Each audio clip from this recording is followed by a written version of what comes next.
Elden Ring Nightreign was the most hyped FromSoft game, even more than Bloodborne 2, but it's receiving a lot of mixed ratings. Is it really that bad?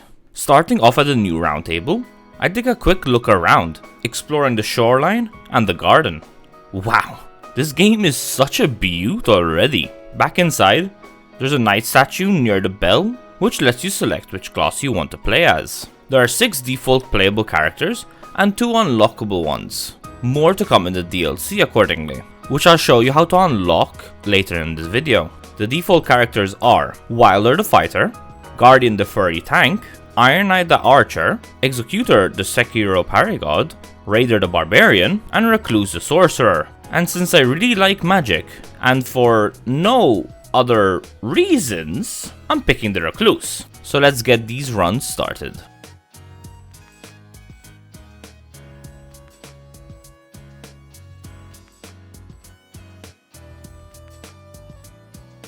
Okay, I have no actual idea where to go, so let's run through a camp, looting the chests as I go, and get a torch? Okay, jumping off the ledge and falling down, and yeah, it feels so weird having no full damage. A skeleton drops on me out of nowhere, and I'm already almost dead. But I cast some magic and take it out. Finding a church, I stop by the altar, and add a charge to my flask. Running around, I find a spring which launches me high up into the air. Basically, a spirit ring for my feet. Oh, look, a merchant. Now since this works with knights, we're on a bit of a time crunch. So I march on, running straight into my first boss, a Royal Army Knight. I spam glintstones at him and discover the first obstacle. I keep running out of FP. I use my ultimate, the Soul Blood Song. This marks enemies near me, giving me HP and FP when I attack them. However, I was not in the best place, so it didn't do much for me here. My second obstacle is, I don't know which is the actual boss. And I'm wasting FP on the normies. Pumpkinhead appears, and I head straight for him. But whilst he takes damage, the boss's health does not. What on earth? I'm confused, and I get sniped. At least I died during the day, so I can just revive myself. But I unfortunately lost a level. Heading to turn into a mountain goat, I climb this wall, then I go to loot sunk chests, and get sniped again. We're off to a great start. Running up the hill, I find a mountain knight, and try to fight him, getting one-tapped. I respawn again, and he's right there. So I spam him, and he goes down. It's raining magic arrows, and I zigzag my way around, killing enemies as I go. The guy I was fighting drops, and I do too, as it rains down right above me, taking me out with one hit. Seems to be a trend so far. With no levels or runes, I'm basically a dead mage walking. But I drop down into the castle anyways to give it a shot. I killed some crabs, then turn around the corner and spot the Black Knife Assassin. I barely do any damage, I'm cooked. I still don't understand the spells, so I try my ult once more. Then the blue zone slowly creeps in, as the map shrinks and I'm caught in it.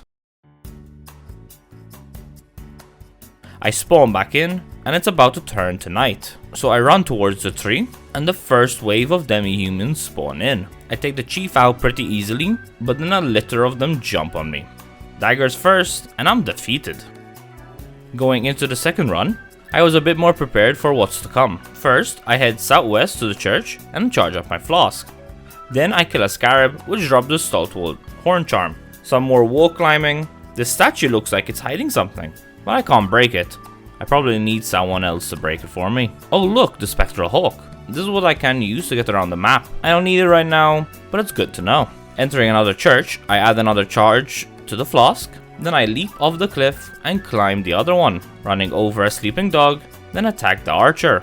It's barely doing anything, but his arrows are rinsing me. The Recluse is basically the ultimate glass cannon, but most of the time, my spells don't even do that much cannoning anyways. If only I could live long enough to test out my true power. I almost annihilate the dog in one hit, but then an arrow lands in my back.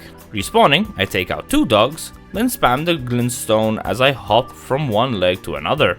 It's dead, but I'm also out of FP, so I can't do much else. I hop down the cliff, and luckily there's a tree with FP right there. It only restores a little bit though, but it should be enough. I kill the last dog, then move on to the archer. He falls behind the rock, so I try to use this to my advantage, using them as cover, but he's too quick, so when I peek my head, it gets blown off. I respawn and dash at him, spamming him, and he finally goes down. Oh yay, there's more of them. At least I managed to kill these ones relatively quickly though. But the blue wave has already gotten to here, so I make a run for it. I level up to level 4 at the Grace, and run towards the castle, killing the guards outside. A virgin abductors in the courtyard. When I got there, it was already mid-fight with the guards, so I managed to eliminate them all pretty easily. Examining the power, I have two options, the war pick or the troll's golden sword. I go for the war pick. This should increase my damage when I'm at full HP. And since I'm basically at full HP or dead, it should help. What are my legs and how am I able to climb these walls? Launching myself upwards onto some Albinaurics? Nice. Look at that damage. Running down the steps into a loot room, collecting a gravesite. The wave is closing in, so it's time to run. Leaping off and running straight, clearing another camp, but the wave catches up before I can loot it, so I have to keep running. Night has arrived and I'm in the boss arena. The perfumer spawns in right below me and another walking up. I start with the ult, then I spam. He heals, but I keep shooting, vanquishing both. Not much time to celebrate though, since the bell-bearing hunter spawns in immediately. I keep casting the pebbles at him, and Wild's constantly backing up to stay out of his range. It's painfully slow, but it seems to be working. Casting my ult and spamming him some more, I even managed to stagger him, and my technique works. I successfully defeat the Night 1 boss. Sadly, none of the options he drops are good for me. A fog drops in and pushes back the blue flames, opening up the map once again for day 2. I run southwest and enter the mines, interrupting the dwarves on their busy day. Then I collect the Academy Glintstone staff. Exploring further in, I enter a fight with the Pumpkinhead. Using my new staff, I spam him till he falls. Oh wait, he was the boss? Sick! I'll take some Stinting Stones. Night is already approaching, so I need to move on. Big Red? Excuse me? Yeah, I'm running very far away from that. Using a Spirit Spring, I hop onto another church, charging up my flask some more. Running ahead, I come across another boss, the Oracle Envoy. Casting my trusty pebbles, I pierce right through them, and they all turn to ash. Another boss down, and Night 2 is almost here, so I must be quick. I'm looking for any other boss, but instead I stumble on another chest room, and I pick up a scimitar. Up a spring onto a pack of wolves. At least I can one-shot them now. Up another spring, and I'm in the boss arena. Some fell omens spawn in, and I dodge as I spam the first one, till it goes down. Then I switch to the second one, and I take it out too. It's time for Big Boy, and he's got some fancy new moves. I'm used to his attack pattern from Elden Ring, but here it's a whole different ballpark. I'm already down to 1 flask. Things aren't looking great. I keep on spamming and dodging, trying to find the right timing. These attacks with the staff are easy to dodge and punish, so keep it up buddy. And just like that, I managed to defeat the second night boss. Oh yes, I'll take these glint blades. Oh, what the heck is this puddle? Travel into the spirit shelter? Excuse? Alrighty then. It's day 3, meaning it's the final boss time. I level up once more at the Grace, upgrading the staff to epic, then brace myself and head in.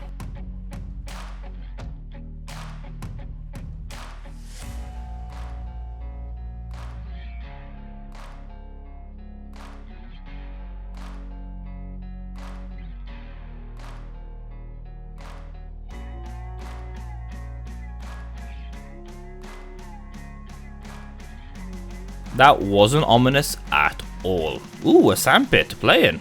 Oh, hello, doggo. Nice doggo? Oh god. It does how much damage to me? At least I'm managing to get some hits in though. Okay. This seems unfair. You can separate? So it's a 3v1 now? I get them down to half health. Then one runs at me. And with one final chomp, I'm defeated. Can't believe that was my second run. On another run, the bell-bearing hunter appears as the Night 1 boss, and he defeats me with 1 slice. But for my efforts, I'm given a pocket watch. This is exactly what I needed. Speaking to the priestess, I show it to her, and she transforms in front of my very eyes. Thank you.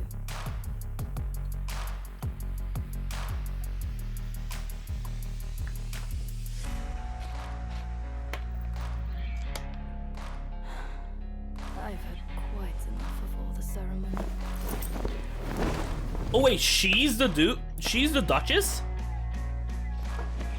Did not see that one coming. No one ready to get my hands dirty. Wait, her accent changed.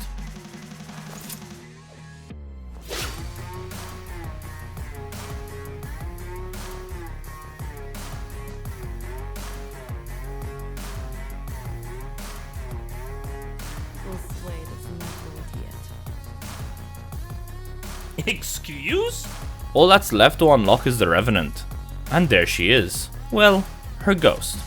I interact with her and warp back to the tutorial. I try jumping down, but the game says nah and takes me to the arena instead. Okay, that's a lot of ghosties, and I can't seem to lock onto them at first. Okay, one down, time for big guy, and he goes down too. Then the skeleton pops out from the ground, screaming, so I put it out of its misery. It's time to lock in on her, and she's a wily one. I'm doing a significant amount of damage, but her rings split me in half. Let's try that again. This time, I keep a much larger distance, keeping an eye on her discs. Thank the stars for the long range of this weapon. I keep spamming her and backing away, till she collapses.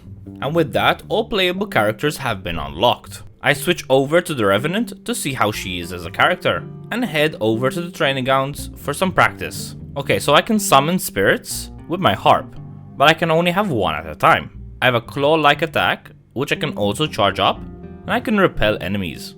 Interesting. Okay, let's start an expedition and see how it goes. Oh, sick! Sebastian shows up in the cutscenes as well.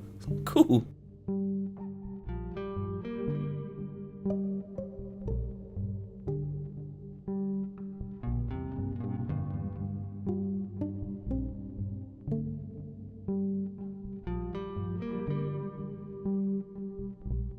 Going around some churches collecting the charges, then I pick up a cerulean dagger, which restores FP on critical hits. I run into a building, summoning backup, and I try to take out the golem. Unfortunately, I'm even more of a weakling than the recluse, so I crumble. But I charge back at him and cut down the last bit of his health. I pick up the Godslayer seal and I loot a stone sword key from the chest, taking a spirit spring up to get to the center of the map, doing some mountain climbing, then going Albinauric hunting. I use my summons to take some of the aggro off of me, and to deal some damage since I'm so fragile. Okay, why is my ghost walking so slow? Yeah, a little bit of spatial awareness, my dude. But finally, we manage and I grab the trait that lowers FP consumption. Leveling up at the Grace, I run up to a camp, luring them out and slashing them down. I really love this weapon. Further in the camp, I see the boss. I get a few good slashes, then he leaps on me and I'm dead. Spawning back in, I can't even get back to my runes since night's here. I run to the center and the boss spawns in. I end the first one with one strong slash, wave upon wave of nobles shamble towards me, and I rip them down. Then they revive to help me, while the second one paces around.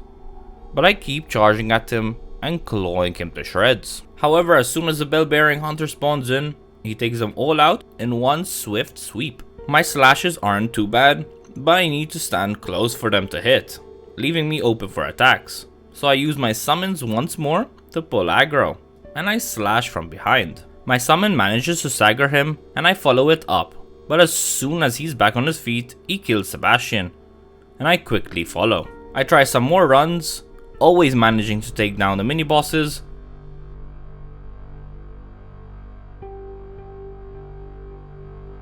but never managing to get past night 1. Yeah, I really like the Revenant as a concept, and I enjoy her necromancer abilities, but winning her solo doesn't seem too viable to me. This was all streamed on day 1. Since then, I've played a bit more as the Revenant and haven't gotten past night 1. With the Recluse, I did manage to get close to beating the Night Lord again, but still nothing. Currently maining Iron Eye, and I'll see how that goes. If you want me to do another video on Nightreign, let me know down in the comment section down below. And as always, you can catch me live on Twitch, link in the description. And I'll see you all in the next one. Toodles! YouTube's recommending this video now, so be sure to check that out. And click here to subscribe so you don't miss out on any of the uploads.